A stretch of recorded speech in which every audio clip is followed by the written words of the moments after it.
निम्नलिखित, question number 2 कहता है निम्नलिखित राष्ट्रपतियों में जिस क्रम में सेवा की उसमें से निम्नलिखित में कौन सा क्रम सही है, यानी उनका कार्यकाल हमसे पूछा गया है मेरे भाई। कार्यकाल राष्ट्रपतियों का कैसा रहा है, इनका क्रम वही पहले कौन है, सेकंड कौन है, थर्ड कौन है, इस तरह से बीच में से अगर हमको इन्होंने दे दिया है। अब बता दो आप सभी का उत्तर क्या रहेगा। ये बात मेरे को बताने लायक नहीं है मेरे दोस्त, इसका उत्तर अगर मैं बताऊंगा तो फिर आपने क्या पढ़ा है अब तक वो बताना खाली चीज होगी। आपको मैं एक छोटी सी अगर ऑप्शन दे दूं तो उन सबसे पहले होगा NS रेड्डी, उसके बाद ज्ञानी जेल सिंह, 2 ऑप्शन मैंने दे दिए हैं, उसके आधार पर आप मेरे को उत्तर दे सकते हो। बच्चे अगला क्वेश्चन आपके सामने आया है, भारतीय जीवन बीमा निगम की स्थापना कब हुई। भारतीय जीवन बीमा जिसे आप कहते हो LIC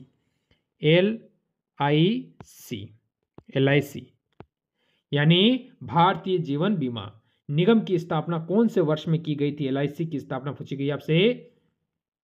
आप सभी यहां से मेरे भाई, मेरे मित्र, मेरे यार अपना उत्तर देंगे ऑप्शन नंबर ए 1956, यानी जो बच्चा ऑप्शन ए देगा वो यहां से बिल्कुल सही है। मैं कहूं अगले क्वेश्चन पर, भारत का राष्ट्रपति होता है, जो हमारे भारत का राष्ट्रपति होता है उसके बारे में आपको बताना है। क्या होगा भारत का राष्ट्रपति, भारत का संवैधानिक अध्यक्ष होता है। ये तो आप सभी को पता है कि भारत का राष्ट्रपति भारत का संवैधानिक अध्यक्ष होता है मेरे मित्र। ऑप्शन नंबर जो बच्चा यहां से चाहता है बी की ओर वो बिल्कुल सही और सटीक हो जाएगा। बढ़ो अगले क्वेश्चन पर, यह आपके सामने किस अनुच्छेद के तहत यह वर्णित है कि भारत में राष्ट्रपति भी होता है, यानी ऐसा कौन सा अनुच्छेद है जिसमें ये चीज वर्णित है, उसमें इस चीज की बात हुई है कि हमारे भारत के अंदर एक राष्ट्रपति का पद भी होता है और वो भारत का सबसे प्रथम व्यक्ति होता है। ये तो आप सभी को पता होगी, ये बात हमसे पूछी गई है मेरे दोस्त। अब हम यहां से क्या कहें कि हमारा उत्तर बिल्कुल सही है, तो अनुच्छेद 52, यानी मेरे बच्चे अगर मैं कह दूं कि ऑप्शन बी अगर आप दे दो तो आप सभी का उत्तर एकदम सही रहेगा। अगला क्वेश्चन देखो क्या कह रहा है, मानव शब्द से विशेषण बनेगा। बिल्कुल, तो ये तो मानव शब्द, यानी मेरे को लगता है ये क्वेश्चन कहीं ना कहीं ये क्वेश्चन हिंदी का हो सकता है, जो कि आपसे तो पूछी जाएगी नहीं, पर आप अगर ऐसे GD की तैयारी करो तो आपसे पूछी जाएगी मानवीय, यानी मेरे बच्चे ऑप्शन नंबर डी बिल्कुल सही है। अगला क्वेश्चन देखो, निम्नलिखित प्रश्न में 4 शब्द दिए गए हैं, इनमें से कौन सा शब्द को सबसे अंत में आता है। बताओ, 4 शब्द आपको दिए गए हैं, इनमें से ऐसा कौन सा शब्दकोश है जो सबसे अंत में आएगा। तो क्या होगा, सटीक, सड़ना, सड़क, सट्टा। अब इसमें तो मैं आपको क्या बताऊं, इसमें तो ऑप्शन नंबर मेरे बच्चे बी वाला सही है। आगे बढ़ो अगले क्वेश्चन पर। यह क्वेश्चन आपसे बिहार से पूछा गया है, बिहार राज्य में महिलाओं के कल्याण के लिए कौन सी योजना नहीं चलाई जा रही है। बड़ा बढ़िया क्वेश्चन है। बिहार ले सकते हैं, आपसे राजस्थान ले सकते हैं, आपसे यूपी ले सकते हैं, आपसे MP ले सकता है, आपसे हरियाणा ले सकता है, झारखंड ले सकता है, तमिलनाडु, आंध्र प्रदेश, कहीं से भी ये क्वेश्चन पूछ सकता है। बढ़िया क्वेश्चन पूछा है और एक लाजवाब क्वेश्चन आपसे पूछा है मेरे भाई, तो उत्तर भी इसका लाजवाब बनता है। यहां से मेरे भाई आपका उत्तर क्या होगा, नारी उत्थान एवं सशक्तिकरण योजना, यानी बच्चे यहां से जिसने दिया है C वो बिल्कुल सही हो जाएगा। अगला क्वेश्चन देखो, राष्ट्रपति भवन को डिजाइन किया गया था, जो हमारा भारत का राष्ट्रपति भवन था उसको डिजाइन किया गया था किसके द्वारा। अब बताओ यहां से आपका उत्तर क्या रहेगा। बताओ, अगर ऐसा क्वेश्चन आपसे पूछ लिया गया तो फिर आप उत्तर क्या दोगे। अभी तो आप क्लास को स्किप करके चले जाते हो, तो ठीक है कोई बात नहीं, चले गए तो उसमें मेरा कोई नुकसान नहीं है। नुकसान किसका है, जिन्होंने हमें टाइम नहीं दिया उनका नुकसान है। बताओ यहां से उत्तर क्या होगा। बताओ, एडविन बिल्कुल सही है। जो बच्चा ऑप्शन नंबर C देगा वो एकदम सही रहेगा। अगला क्वेश्चन देखो, राष्ट्रपति का निर्वाचन किस प्रकार से होता है। राष्ट्रपति का जो निर्वाचन होता है मेरे दोस्त वो किस प्रकार से होता है, क्या इसके बारे में कोई बच्चा बता सकता है मेरे को कि राष्ट्रपति का जो निर्वाचन होता है उसका क्या प्रकार है, उसकी क्या वैल्यू है, क्या प्रोसेस है। इसके बारे में कहूंगा मैं अगर कि प्रोसेस क्या है तो आप क्या कहोगे। आप कह दोगे सर इसमें कौन सी पूछने की बात है, अप्रत्यक्ष रूप से होता है। यानी मैं कह दूं मेरे भाई कि ऑप्शन बी है, तो आप बिल्कुल सही कहोगे। अगला क्वेश्चन देखो, वर्तमान में बिहार में सरकार का अप्रत्यक्ष कर सबसे बड़ा स्रोत क्या है। बता दो, वर्तमान की बात करें, करंट के हिसाब से हम बात करते हैं यहाँ पर, तो करंट अफेयर की तौर से बनता है कि वर्तमान में बिहार में सरकार का अप्रत्यक्ष कर सबसे बड़ा स्रोत क्या है। सरकार का सबसे अप्रत्यक्ष कर का सबसे बड़ा स्रोत आपसे पूछा है बच्चे। अब यहाँ पर आपको उत्तर देना पड़ेगा, यानी क्या मनोरंजन है, या भू राजस्व कर है, बिक्री कर है, संपत्ति कर है। आखिरकार क्या है ये हमसे पूछ लिया इसने। अब हम क्या दें उत्तर कि हमारा उत्तर एकदम सही हो जाए मेरे मित्र। तो आप सभी कहोगे सर जी बिक्री कर, यानी बेचने वाली चीज, ऑप्शन नंबर सी बिल्कुल सही है। मैं कह दूं अगले क्वेश्चन पे चले। श्वेत महाद्वीप के नाम से जाना जाता है, श्वेत महाद्वीप के नाम से जाना जाता है कौन सा महाद्वीप, बताओ। श्वेत महाद्वीप आपसे कहा है, क्या एशिया, अंटार्कटिका, ऑस्ट्रेलिया या यूरोप। अब यहां से मेरे मित्र आप सभी क्या कहोगे। तो इसने कहा है श्वेत, तो श्वेत के नाम से जाना जाता है अंटार्कटिका महाद्वीप, यानी बच्चे इसका उत्तर है ऑप्शन नंबर बी। पर अगर हम इसमें देखें, एशिया विश्व का सबसे बड़ा महाद्वीप, सबसे बड़ा महाद्वीप, ठीक है। अब आप एक चीज देखो, इसमें सबसे छोटा महाद्वीप, छोटा, ठीक है, छोटा महाद्वीप। बड़ा भी क्लियर हो गया, छोटा भी क्लियर हो गया मेरे हिसाब से। यहां से किसी बच्चे को कोई डाउट नहीं रहना चाहिए। बताओ मेरे दोस्त, ये क्वेश्चन आपके सामने है, सरकारिया योजना का संबंध किससे है। सरकारिया जो योजना है उसका संबंध किससे है, जैसे कि बैंकिंग सुदर से है, या गरीबी से है, केंद्र राज्य संबंधों से है, बीमा क्षेत्र से है। हमसे पूछा है सरकारिया आयोग का संबंध किससे है, तो हम क्या कहें यहां से बिल्कुल सही हो जाए, हम कहेंगे केंद्र राज्य संबंधों से मेरे बच्चे। ऑप्शन नंबर सी बिल्कुल सही है। अगला क्वेश्चन देखो, दवा बनाने के काम आता है, दवा बनाने के काम कौन सी चीज आती है ये आपसे पूछ रहा है। अब यहां से बताओ कि दवा बनाने के काम कौन सी चीज आएगी मेरे दोस्त, मेरे मित्र, आपका उत्तर यहां से क्या रहेगा। बेल्जोइक अम्ल, यानी बच्चे ऑप्शन नंबर जो यहां से देगा ए वो बिल्कुल सही रहेगा। अगला क्वेश्चन देखो, कौन सी नहर बाल्टिक सागर को उत्तरी सागर से मिलाती है।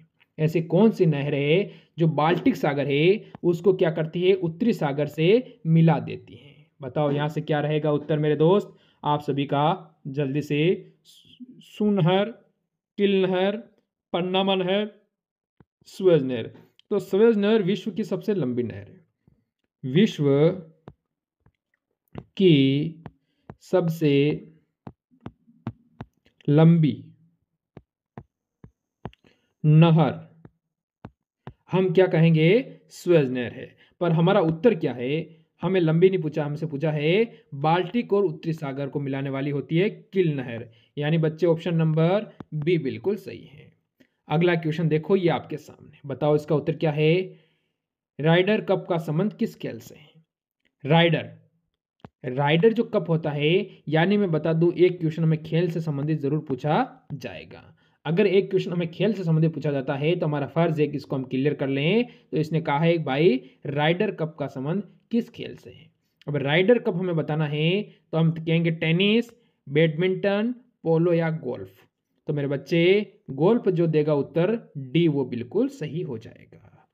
अगला क्वेश्चन देखो, सिंधु घाटी की संबरता में घोड़े के अवशेष कहाँ मिलते हैं। सिंधु घाटी संबरता होती है, उसमें जो घोड़े के अवशेष मिलते हैं वो कहाँ पर मिलते हैं। तो घोड़े के कहाँ मिलते हैं, जैसे कि लोथल में है, कालीबंगा है, यहाँ से सुरकोटदा है, या बनावली है। तो घोड़े के अवशेष हमसे पूछे गए हैं तो क्या होगा, तो सुरकोटदा, यानी मेरे बच्चे ऑप्शन नंबर यहां से जो सी देगा वो बिल्कुल सही और सटीक उत्तर हो जाएगा। अगला क्वेश्चन देखो, निम्न में से एक विटामिन सी का स्रोत नहीं है। एक इसमें ऐसा है जिससे हमें विटामिन सी प्राप्त नहीं होता है। तो जैसे आपको पता है कि दूध, आंवला, नींबू, हरी मिर्च। विटामिन सी तो किससे प्राप्त होगा ये आपको बताना है। यानी इसने कहा है नहीं होता है, तो यानी इसमें से 3 चीज़ों से विटामिन सी हमें प्राप्त होता है मेरे भाई, ये चीज़ आपकी क्लियर है। जैसे आंवला, नींबू और मिर्च से तो हमें क्या होता है, प्राप्त होता है, प्राप्त होता है, पर हमें दूध से नहीं होता मेरे भाई। ऑप्शन नंबर ए बिल्कुल सही है। बताओ अगले क्वेश्चन का उत्तर क्या है। प्रधानमंत्री की नियुक्ति राष्ट्रपति द्वारा किया जाता है जिस अनुच्छेद के तहत, यानी कि प्रधानमंत्री की नियुक्ति राष्ट्रपति द्वारा की जाती है, किस अनुच्छेद के तहत ये आपको बताना है। ये आपको क्या कहोगे, बताओ जल्दी से, क्या कहोगे। अनुच्छेद 74, 75, 76 और 78। अब यहां से अगर मैं क्या कहूं मेरे दोस्त मेरे भाई कि आपका उत्तर बिल्कुल सही और सटीक हो जाए मेरे यार, तो आप कहोगे अनुच्छेद 75। यानी बच्चे ऑप्शन नंबर बी देगा, वो यहां से बिल्कुल सही हो जाएगा। अगला क्वेश्चन देखो, ये आपके सामने। दस्तर ए काबिर मरुस्थल निम्न में से किस देश में स्थित है। दस्तर ए काबिर यानी ये मरुस्थल है, तो ये कौन से देश में स्थित है। जैसे कि हमारा भारत का सबसे बड़ा मरुस्थल है, देखो भारत का मरुस्थल, भारत का मरुस्थल कह दो आप तो सही है, मरुस्थल। तो हम क्या कहेंगे, हम सभी कहेंगे कि भाई भारत का जो मरुस्थल है वो है थार। उसी प्रकार इसका नाम है दस्तर ए काबिर। भारत के मरुस्थल का क्या नाम है, थार नाम हो जाता है। ये तरीका मैं आपको समझा रहा हूं, तो आप सभी कहोगे यहां से ईरान। यानी भाई ऑप्शन नंबर जो देगा डी वो हो जाएगा सही। बताओ इनमें कौन सा शब्द तद्भव है, यानी ये तो हिंदी का आ गया सीख, सीख हो जाएगा ऑप्शन नंबर सी। ये देखने की आपको जरूरत नहीं है, अगले पे चलो। राष्ट्रपति किसी को मृत्यु की सजा माफ कर सकता है या उम्र कैद को भी बदल सकता है, यह समाधान किस अनुच्छेद के तहत वर्णित है। आपको पता है भारत का राष्ट्रपति क्या करता है, किसी को फांसी की सजा हो गई है या उसे उम्र कैद दी गई है तो उसमें परिवर्तन कर सकता है, वो फांसी की सजा माफ कर सकता है या उम्र कैद होती है उसको कम कर सकता है। बताओ आपके ये कौन से अनुच्छेद के तहत होगा। अनुच्छेद 61, 58, 52 सॉरी 72 और 66। तो यहां से आप सभी कहोगे अनुच्छेद 72, यानी ऑप्शन नंबर सी यहां से बच्चे बिल्कुल सही है।